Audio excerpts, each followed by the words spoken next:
Missing in action left me in LA. With her it's magic till she runs away. Hard as I try, I've gotten really good at saying goodbye to Mrs. Hollywood. She don't know what she does, the movies aren't enough, cause they don't make them about us. No. I'm just dancing with luck, or has she moved out of love? Maybe I'm being too much. She's always MIA, way out in California. What can I say?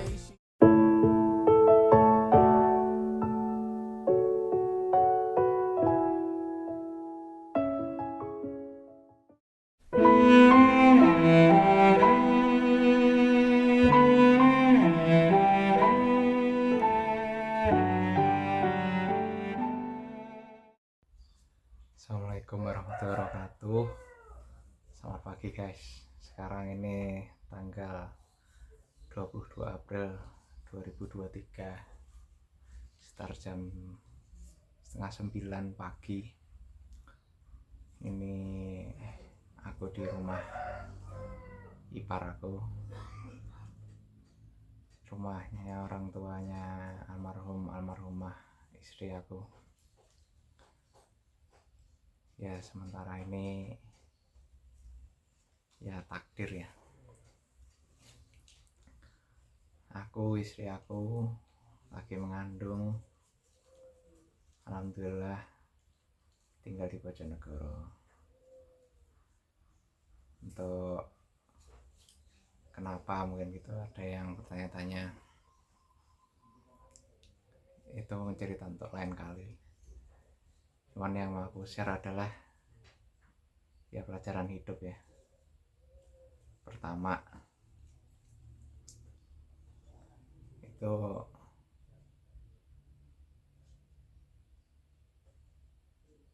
kalau misalkan kita sayang sama seseorang atau beberapa orang, terus mendedikasikan diri kita untuk orang tersebut atau orang-orang tersebut, harta, jiwa, pikiran, tenaga,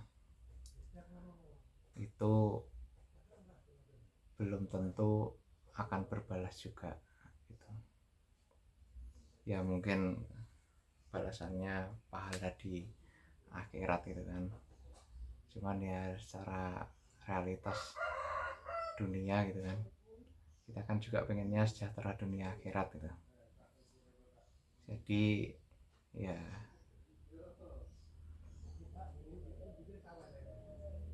jika kita ingin dedikasikan diri kita untuk kebaikan, itu ya kita lihat orangnya dulu gitu. Kalau aku ya dalam pengalaman hidup ya, kalau orang baik sama kita itu ya kita emang harus sebisa mungkin balas kebaikan tersebut. Jadi kalau orang tersebut ya kita udah kita kasih kebaikan ternyata tidak berbalas ya, atau malah dibalas dengan kejahatan, kezaliman gitu ya, emang lebih baik kita menjauhkan. Waktu kita di dunia kita manfaatkan dengan orang-orang yang emang baik sama kita gitu. Ya nggak memungkiri kita berbuat baik sama orang-orang baru juga gitu, yang belum kenal gitu. Tapi seenggaknya kalau kita udah tahu orang tersebut berbuat tidak baik sama kita atau jahat sama kita, zalim kita, ya lebih baik stop gitu. Ya ini aku juga menghadapi cobaan yang lumayan berat ya, keadaan istri mengandung gitu, penghasilannya turun sekitar 3-4 kali lipat dari yang biasa diperoleh. Pada pengeluarannya mungkin akan bertambah ya dengan nanti untuk kehadiran seorang anak. Dan ya salah satu keahlian terbaikku ya bangkit dari keterpurukan. Itu itu udah berkali-kali aku buktikan itu. Ya mungkin diberkahi Allah Subhanahu wa taala juga kemampuan untuk itu. Dan kali ini ya udah belajar banget bahwa itu tadi, jangan menghabiskan waktumu atau energimu, tenagamu, hartamu, kebaikanmu kepada orang yang udah terbukti berkali-kali hanya ingin menyakitimu, hanya ingin balas kebaikanmu dengan kezoliman, dengan kejahatan. Wah, itu dah. Ya Allah, auzubillahi min dzalik.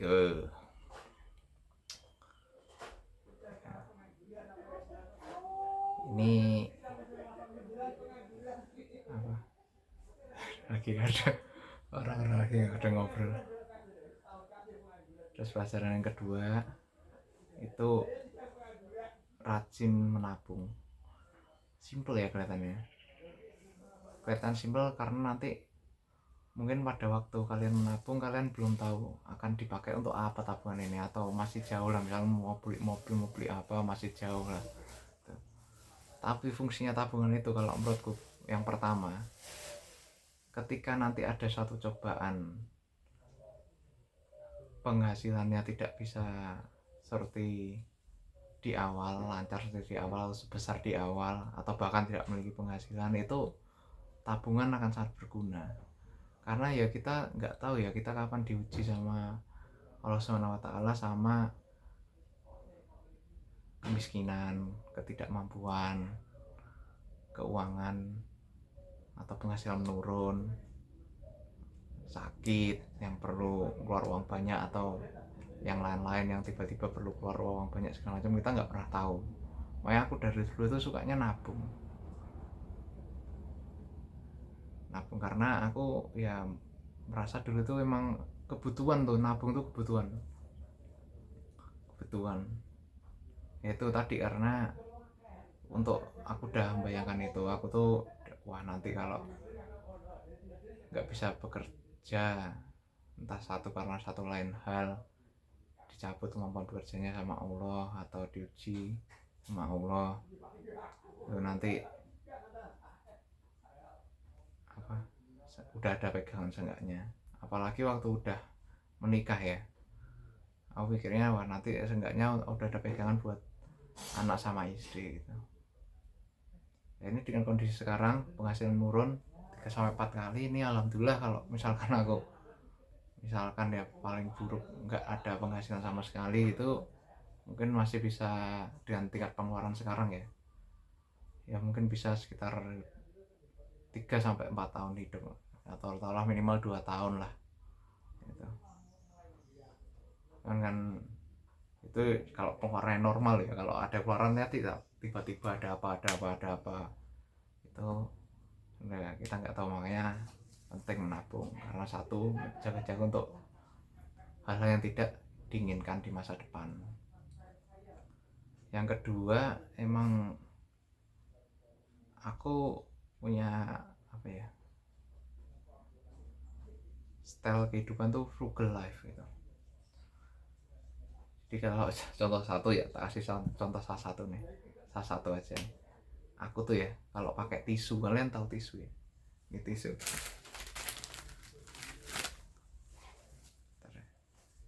Ini tisu nih entah buat makan, buat ngelap apa gitu. Nih, ya aku kalau pakai tuh aku selalu gini nih. Nih, ini tuh ternyata bisa jadi 2. Nah tuh, aku pakai sebagian lagi untuk nanti. Bahkan di rumah makan pun aku juga kebiasaan kayak gini. Itu tadi karena kalau terkait ekonomi ya, itu pentingnya menabung tadi ya. Jadi kalau kita ingin tabungannya bertambah secara signifikan atau tidak berkurang secara signifikan, kan pilihannya cuma ada dua. Yang pertama menambah penghasilan, yang kedua mengurangi pengeluaran. Kan cuma 2 itu. Nah kalau menambah penghasilan itu biasanya lebih susah daripada mengurangi pengeluaran, karena terkait ya rezeki ya kan, terkait sama punya kan udah punya steady pekerjaan nih, waktunya juga udah terkuras di sini. Untuk nyabang lagi itu biasanya susah, ya bisa nyabang sedikit, cuman untuk yang signifikan nambah itu susah, makanya pengeluarannya sebisa mungkin ditekan, dihemat itu. Dari dulu sih itu mungkin kebentuk ya mulai aku kuliah sih, itu mulai kuliah ya awal-awal tuh udah bentuk itu, karena ya itu mulai dari saat itu tuh udah menyadari bahwa ya aku emang berasal dari keluarga yang cukup mampu ya, mungkin secara finansial kalau orang lain melihat ya, orang-orang lain, orang awam melihat sekilas gitu, cuman it is very painful for me to receive money from my parents gitu. Yaitu untuk cerita untuk lain kali, dan basisnya di situ, makanya aku frugal life itu. Nah, terus yang ketiga kenapa penting terkait menabung itu terkait sama namanya rezeki. Jadi walaupun kita punya tenaga, punya pikirannya mampu, belum tentu pekerjaannya ada. Belum tentu pekerjaannya ada, karena ya kita harus bersaing sama orang lain tuh. Gitu. Bersaing sama orang lain juga. Gitu. Jadi bisa mungkin pengeluarannya tuh dihemat. Gitu. Nah, terkait sama yang tadi, terkait fisiknya mampu, pikirannya mampu. Nah itu gimana, terutama ini sih fisik sih, gimana kita memampukan diri kita. Jadi orang kita udah berada di starting point aja belum tentu pekerjaannya ada buat kita jalan gitu kan, apalagi kita nggak sampai di sini belum siap gitu. Nah kita harus menyiapkan fisik dulu, fisik itu penting. Aku semakin fit kita, semakin aku rasa semakin badan semakin sehat, semakin fit itu, maka akan semakin produktif, dan insya Allah makin pekerjaannya rezeki makin datang.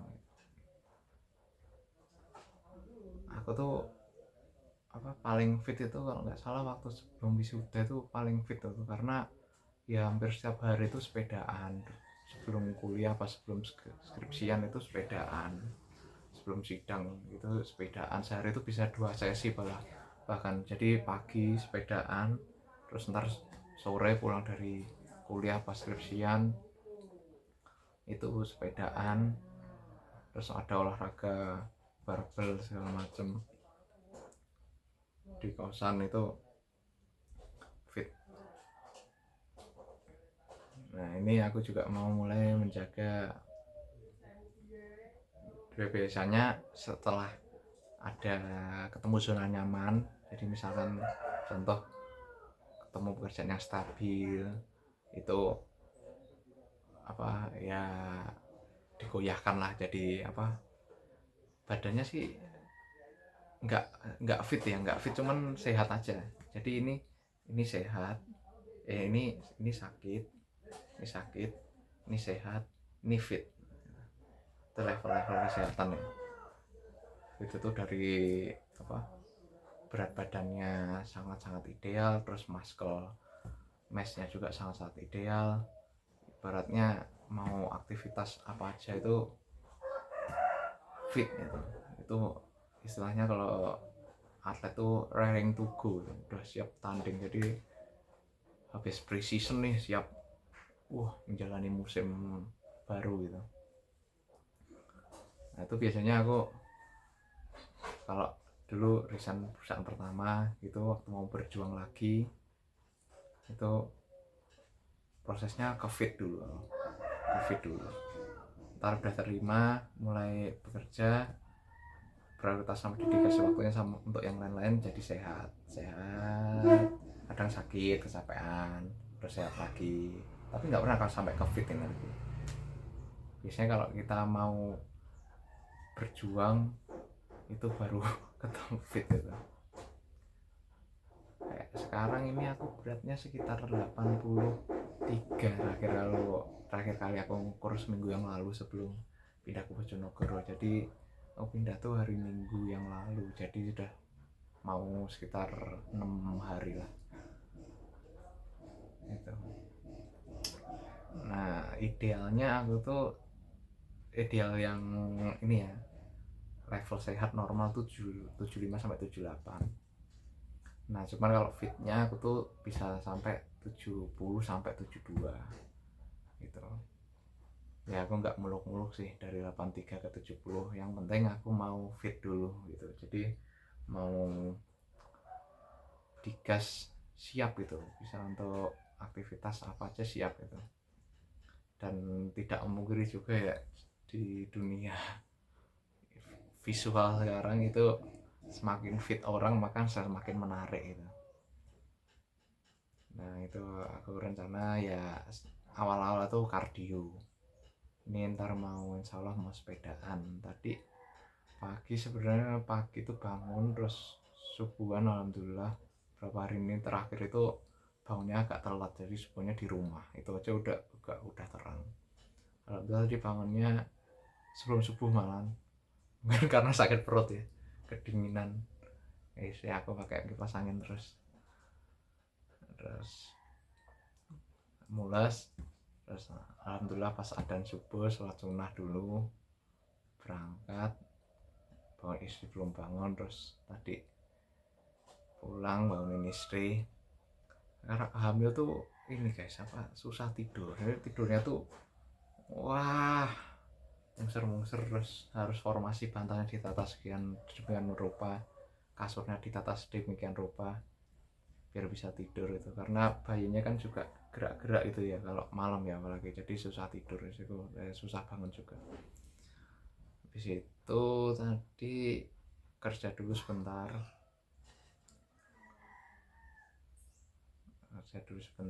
terus tadi niatnya mau langsung ini olahraga gitu kan, mau sepedaan. Cuman aku pikir kan masih agak gelap ya, karena masih harus jam 5-an, ya udah lanjut kerja sampai jam 6. Udah terang, terus istriku ngajak ke pasar, ya udah ke pasar dulu, temenin nganterin, terus pulang dari pasar sarapan, mules lagi. Dari sekarang ya siap nih sekitar jam 9-an ya untuk sepedaan. Emang aku kalau awal-awal kalau mau udah lama nggak olahraga rutin gitu, atau udah lama nggak olahraga yang intensitas berat, itu awal-awal kardio dulu, entah jalan kaki entah sepeda. Sebelumnya emang waktu di Solo itu ya olahraganya udah sekitar 2 bulan terakhir ini nggak rutin, cuman ini sih nemenin istri aku jalan-jalan aja supaya seger buat babynya kan, jalan-jalan sekitar kompleks perumahan. Cuman udah nggak, tujuannya bukan untuk yang supaya sehat gitu, supaya fit gitu, enggak. Karena ya itu nemenin aja, karena waktu di Solo kemarin itu waktunya fokusnya ke 3 sih, kerjaan, terus merawat istri, nemenin istri, yang ketiga itu persiapan pindahan ke Bojonegoro. Ini udah cukup menguras waktu karena barangnya banyak guys. Jadi aku tuh sempet pakai paket GNT, makasih GNT udah membantu pindahan. Itu GNT Mbaki Sukoharjo, terima kasih udah membantu pindahan. Itu bisa dijemput pakai tracking, tertutup jemput ke rumah, nanti ditimbang di kantor GNT, diinfo harganya ke kita, baru kita transfer. Dan jangan takut kalau nggak percaya, karena ntar bisa difotoin, bisa divideoin sama pihak JNT-nya. Makasih JNT udah bantu pindahan. Jadi sekitar 2 kali nih, 2 kali apa pakai JNT. Terus habis itu karena ada barang-barang yang ribet buat di packing. Jadi kalau JNT packing itu kan harus di box atau koper, terus harus di wrapping segala macem. Itu ada barang kayak ribet, ada yang kayak misalnya kita mau bawa tuh kayak apa namanya, pel, sapu, tebah, kayak gitu-gitu, jemuran, itu kan ribet ya packingnya ya. Terus ntar habis packing harus bongkar lagi di lokasi kan ribet.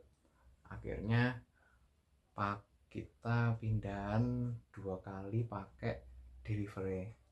Makasih Mas Saka dari UNY Jogja udah bantuin pindahan 2 kali, pakai bak tertutup juga, pakai apa, langsung. Jadi enaknya kalau delivery itu nggak dicampur sama ini, nggak dicampur sama customer lain. Jadi langsung pick up di tempat kita kita loading, terus langsung berangkat, di unloading di tujuan. Itu 2 kali pakai delivery. Masaka namanya, mahasiswa UNY. Wah, aku salut banget sama sampean Mas, apa udah kerja di sela-sela libur kuliah, mantep, top. 2 kali, jadi ya kos ya, cuma aku nganggapnya ini investasi sih menuju masa depan yang lebih baik gitu ya. Sebelumnya aku udah investasi memang sebelum pindah ke Solo ya, dan ternyata tidak berhasil dengan baik. Cuman ya sempat terpuruk, cuman yang menguatkan ya cuman istri sama anak yang ada di kandungan aja itu yang menguatkan gitu ya. Untuk mereka gitu, aku kan bekerja, aku hidup gitu. Akhirnya ya investasi lagi, mudah-mudahan bisa bangkit lagi, mudah-mudahan bisa di atas yang kemarin. Dan alhamdulillah kalau pengalaman sejauh ini sih, ini aku terpuruk naik, jadi setiap terpuruk naiknya nggak tahu kenapa, alhamdulillah tuh di atas yang kemarin ya. Tetap berdoa, berusaha, bekerja gitu. Kalau istilahnya orang Jawa gelo ya gelo, cuman ya namanya kehidupan gitu. Dia jalani aja. Dan nanti kesiangan ntar keburu siang. Aku selalu olahraganya tak batasin tuh cuma sekitar setengah jam per hari, karena ya buat waktunya buat yang lain gitu. Waktu kan kita harus pisah-pisah, harus alokasikan sama yang lain-lain, dan sampai waktunya terbuang gitu, atau terlalu over ke sini gitu, over olahraga, ininya kerjaannya ini nggak kepegang kan, ini juga nggak baik. Nah, yang penting lagi nih ya, pelajaran hidup lagi yang tak aku alami. Jadi yang sorry to say nih, yang aku share ini yang aku alami sendiri nih dalam sekitar 32 tahun kehidupan ini. Waktu penting, alokasi waktu ibadah, waktu santai, istirahat, kerja, olahraga, terus sama keluarga, itu penting dialokasikan, alokasi tuh. Ini aku di kamar di Bojonegoro ya, emang sederhana sih, cuman ya ini realita kehidupan ya, jalanin aja lah, bismillah. Karena ya kita nggak tahu fate kita kayak gimana gitu kan, yang penting kan berusaha gitu. Bantu doanya, semoga aku diberi kekuatan untuk menghadapi cobaan ini dan bisa kembali berjaya lagi. Terima kasih udah nonton video ini. Mungkin nanti kapan-kapan disambung lagi, atau nanti disambung aku nggak tahu ya, bisa disambung nggak ya, karena waktunya mepet. Aku cuma mau sepedaan setengah jam terus pulang udah. Mungkin lain kali kalau olahraga yang lain ya, jadi kalian bisa lihat olahraganya aku tuh ngapain aja gitu. Oke, wassalamualaikum warahmatullahi wabarakatuh.